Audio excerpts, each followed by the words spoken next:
उन्हाळ्यामध्ये अंडी कोण खातं? नो नो, तर नुकसानच होणार आहे, अंडी खराबच होणार आहेत, मग आम्हाला देऊ.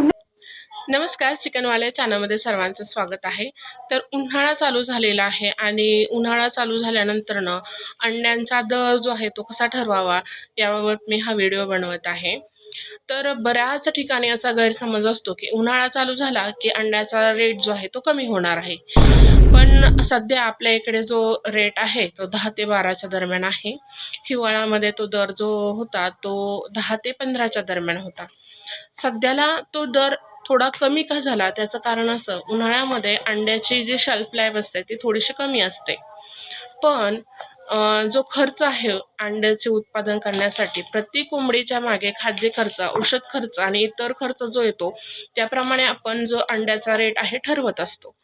जर हिवाळ्यामध्येही रेट तोच होता, हिवाळ्यामध्येही खर्च तेवढाच होता आणि उन्हाळ्यामध्येही खर्च उलट जास्त वाढलेला आहे, कारण की तापमानामुळे आपल्या कोंबड्यांची मर जास्त होते, त्याच्यामुळे जास्त काळजी घ्यावी लागते. उलट खर्च आपला वाढतो, इथे इतर गोष्टी वाढतात. तर तरीही जो आहे तो शेल्फ लाईफ कमी असल्यामुळे थोडासा रेट जो आहे तो कमी होतो.